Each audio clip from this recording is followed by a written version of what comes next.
Greetings and salutations. Welcome to today's Friday 2:30 p.m. Reading. It's good. Glad you guys are joining me. And today I'm going to read. I'm kind of into the nonfiction, so we've been reading a lot of nonfiction. And there's a really interesting book that I read years ago to my fourth graders, and they loved it. And it's called. Sorry for the backwards everything. But anyway, it's called Buried in Ice, The Mystery of a Lost Arctic Expedition. Sorry, the light is like, there you go. It's a very interesting history of this expedition back in the mid 1800s, and this ship set sail from England to try to find a secret passage through the north, kind of the northern part of the world, to get to the east.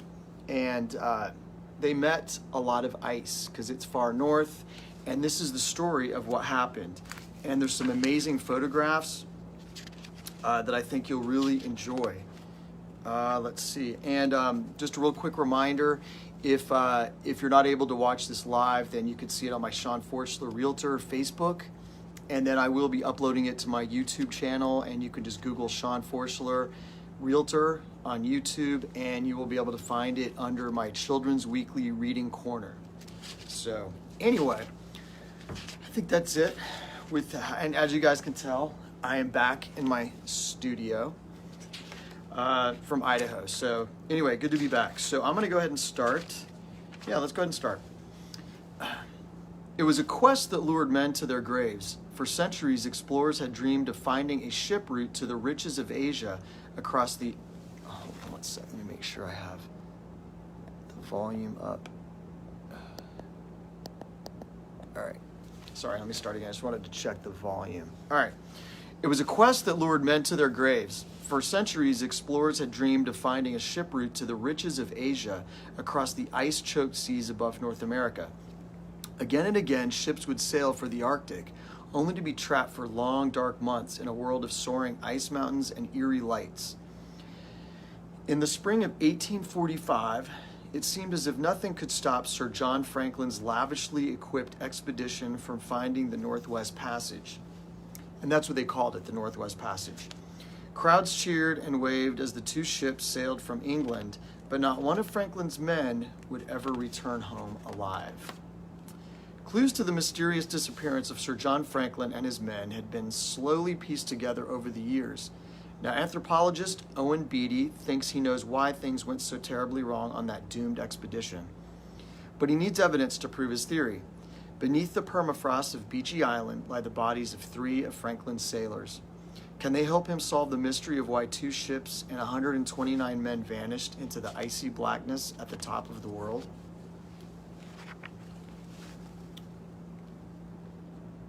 So that's the graves they found up in that area. And the permafrost, that just means ground that is frozen all the time. Permanent frost, so permanent frost, permafrost. All right, Chapter 1, The Franklin Mystery. And location, Beechy Island, Canadian Arctic, August 1984. I could see the graves, I shouted to the pilot of the Twin Otter as we approached Beechy Island. 2,000 feet below, the tiny dark points on the gravel-covered island could only be one thing: the grave markers of 3 young sailors who had died on Sir John Franklin's expedition. Soon I could see other items that had been left there by Franklin's crew 138 years before. They had spent the winter of 1845 to 1846 here when their ships were locked in an ice-filled bay off the island's east coast. I could make out a ruined storehouse, a large pile of food tin cans, and the outlines of where campsites and the carpenter's work area had been. I could also see large round pits in the gray gravel. These had been dug by search parties looking for clues to the fate of the Franklin expedition in the early 1850s. So they tried to find them, a few years after that in the 1850s. They looked just like bomb craters, I said to the pilot as the plane circled in preparation for landing.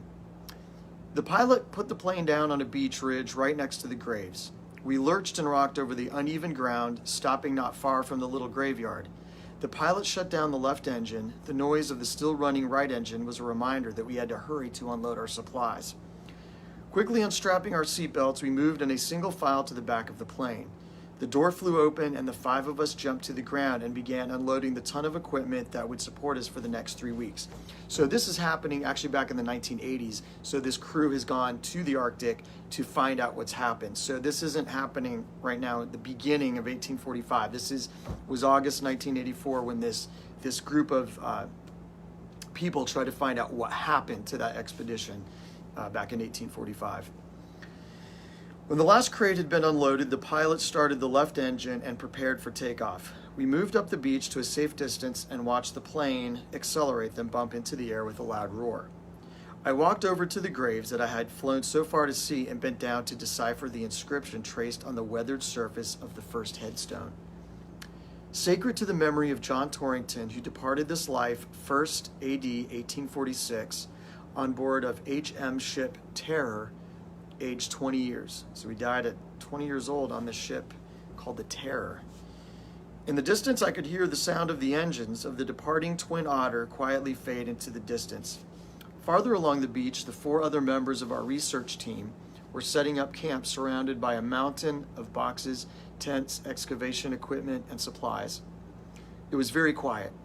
In the Arctic, you can feel more alone than anywhere else on this planet. Against the desolate stretch of gravel shore, the 3 headstones stood out clearly in the summer sunlight. Buried alongside John Torrington were able-bodied seaman John Hartnell and Royal Marine Private William Brain. The graves were a powerful reminder of the dangers of Arctic exploration. These men were the astronauts of their time, willing to risk everything in the name of science and adventure, and for the glory of the British Empire. Had they conquered the Northwest Passage, they would have been hailed as heroes. Instead, they lie buried on an icy shore thousands of miles from home. In 1845, Sir John Franklin set out from England in search of the Northwest Passage. For over 300 years, sailors had tried to find the sea route north of the Canadian mainland, which they believed linked the Atlantic and Pacific Oceans. There would be great honor and glory for those who discovered the way. But Franklin's 2 ships, the Erebus and the Terror, became trapped in the iron-tight grip of the Arctic ice. After 2 years, his men were finally forced to abandon their dreams of discovery and desert their ships in a last desperate struggle for survival. Their frozen ordeal led to the greatest rescue mission ever attempted. Dozens of ships and hundreds of men from all over Europe and America raced into uncharted Arctic waters in an effort to find the expedition. But the searchers were chasing phantoms. And I have some pictures to show. So this is from the air, from their airplane. Let's see. You can see the graves. That's from their airplane looking down. And then this is the headstone of let's see, who was that? I think that's the headstone of John Torrington. So you can see that's an actual photograph. And then this is a painting depicting what it may have looked like. Many of Franklin's men were dead before the search vessels had left port. Yet even after it was clear that Franklin's men had perished, the hunt continued. Years later, the searchers were still coming in 1859, 1869, 1879, 1931, 1967. So they kept trying to find these people. These men were no longer looking for any survivors. Too many years had passed for that to be possible. Instead, they were looking for clues to what could have gone so terribly wrong. Written records, the ship's logbooks, maybe even the remains of Franklin's ships. During all of these searches, a number of grisly discoveries were made when the scattered bones from some of Franklin's men were found. But the biggest question remained unanswered. How could the greatest Arctic expedition of all time have ended in such tragedy? Why had Franklin's men died? I had come to Beechey Island to find out. With my skills as a physical anthropologist, I hoped to solve these mysteries. I could investigate the causes of the disaster by analyzing human remains from the lost expedition. In 1981, I had gone to King William Island in search of the bones of some of Franklin's missing men. We knew that in 1869, several Inuits, who were the natives up in that area, had reported seeing the remains of a white man on the southern shore. On her second day on the island, one of the research assistants, Karen Digby, had walked up to me. She was cradling something in her hands. It looked like a broken china bowl. "Is it human?" she asked, handing it to me. "Fantastic," I cried. All I needed was one look to know. She had found a fragment of a human skull. For the rest of the day, we all combed the area and gradually collected 31 fragments of a human skeleton. It came to be known by our team as the Booth Point skeleton. By carefully studying the shape of the skull's frontal bone and features around the eye sockets, I could see that it belonged to a Caucasian. Heavy brow ridges on the skull and well-developed muscle markings on the limb bones identified the person as male. He had been young at the time of his death, between 20 and 25 years old. It's amazing what they can figure out by just looking at bones that are over 100 years old. There was no doubt this was the final resting place for one of Sir John Franklin's brave sailors. Back in the laboratory in Edmonton, I examined the bones more closely. "Scurvy," I commented to a colleague. There's little doubt that he suffered from scurvy. I could clearly see the unnatural pitting and scaling on the outer surface of the bone caused by the disease. Fresh fruit and vegetables, a main source of vitamin C, could not last on long sea voyages. Scurvy, which is caused by a lack of this vitamin, plagued European sailors for centuries. It was a dreadful illness that resulted in loose teeth, bleeding gums, sore joints, weight loss, exhaustion, and even death. If the disease became widespread among a crew, the ship might be unable to function. For years, people blamed scurvy and starvation for the disastrous end of the Franklin expedition, and the bones I was examining certainly indicated that scurvy was a factor. But I wondered what else I might discover. As part of my analysis, I submitted small samples of the sailor's bone for element testing, a scientific process that measures the presence and amounts of a number of different elements contained in a human bone. I was astonished by what tests revealed: high levels of lead. In fact, there was so much lead in the bone that it was probably that this sailor had been poisoned by it. Lead is a metal that is very dangerous when eaten or inhaled. In large enough doses, it can even kill a person. Smaller amounts damage certain organs in the body and can interfere with how people think and behave. A person can actually go mad from the effects of lead.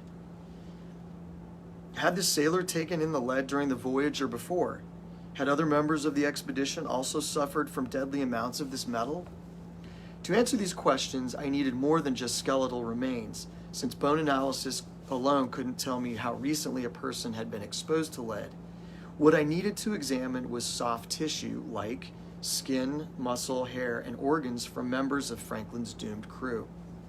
I knew that there was only one place where I had a chance of finding such tissues preserved in the frozen Arctic ground, and so I had come to inspect the 3 graves that had been dug almost 140 years ago on the shores of Beechey Island. As I walked back to help my friend set up camp, I wondered what our investigation would tell us about John Torrington and his shipmates. Would we find any more clues to the puzzle of what had happened to Sir John Franklin and the rest of his men? So let's see, a couple pictures to show, and this shows, this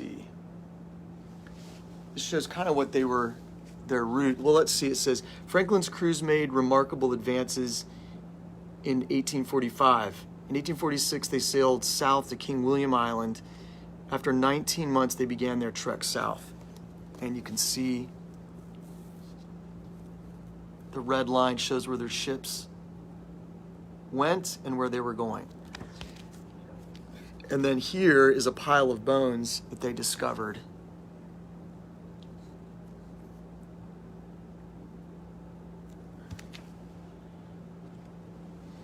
And let's see. By studying bones, we can learn how people in the past lived and died. Tests of the bones we found in the Arctic showed levels of lead that were unusually high. And then here he is, working in the lab. That's the anthropologist who's trying to find out exactly what happened. And lead is so dangerous that in some real estate, or actually all real estate contracts, you have to have a disclosure about lead paint because, like it says in here, it is very toxic and can cause a lot of problems. So it is a pretty significant thing they found in the bone. I'm going to just start chapter 2. I'm not going to finish it because it's a bit long, but so now we're going back in time. Chapter 2, it's called Setting Sail for the Arctic. Greenhithe, England, May 19th, 1845. So now we're going way back to 1845. I wouldn't change places with the richest man in the world today. John Torrington took his clay pipe out of his mouth and grinned at Luke Smith. Luke smiled back and nodded hesitantly. The two young men stood at the rail of the upper deck of the HMS Terror, watching the waving crowds on shore. Luke had to admit he was excited. The docks were crowded with people who watched as the final supplies were loaded onto the Terror and her sister ship, the Erebus. Soon the ships would weigh anchor and travel down the River Thames and then across the Atlantic Ocean to the Canadian Arctic, one of the last unexplored territories in the world. Families and friends were cheering and crying as final goodbyes were said to the 134 crew members from both ships. Somewhere in the crowd were Luke's aunt and uncle, whom he had lived with since his parents had died 2 years earlier. His uncle was even more excited about the trip than he was, Luke thought ruefully. The man had pulled a lot of strings to get his 19-year-old nephew taken on as a stoker on board the Terror. And a stoker was one of the jobs on these kind of boats where you'd shovel coal into the engine. Many of the crew members had already sailed to distant parts of the world. Even John, who was also 19, knew all about Arctic travel. At least that's what he told Luke. Now they were all about to set sail on the biggest adventure of their lives. We're going to discover a new boat passage right across the top of the world, John said grandly as he straightened the white and blue kerchief that he wore knotted around his neck. Luke knew it had been a farewell gift from his father and stepmother. Do you know what that means? By autumn, we could be heading across the Pacific Ocean, sailing to the Orient. We'll be exploring land and seas that no man has ever seen before. I thought you said that there were people already living in the Arctic, Luke said. The people they call Eskimos. John waved his pipe dismissively. Oh, sure, he said. And we'll see polar bears and seals and walruses too. But these are parts unknown. We'll be the first white men to explore this land. After our voyage, the map of the world will be changed forever. Luke nodded. It was a privilege to be sure, but he wished he had even a fraction of John's self-confidence. Instead, Luke wasn't really certain that he wanted to be here. He had heard too many stories about the perils of sailing the icy seas of the North. Just a week ago, he had seen a cartoon in a newspaper showing an iceberg shaped like a grinning skeleton of death, waiting to devour a tiny ship. That's creepy. And let's see, here's some illustration of showing John describing to Luke what they expect to see once the ships reach the Arctic. So there's Luke, very confident with his pipe. And that's John Torrington. And there's Luke, who's a little more concerned about their trip. The ship in the picture hadn't looked much different from the ones they were sailing in now, he thought suddenly.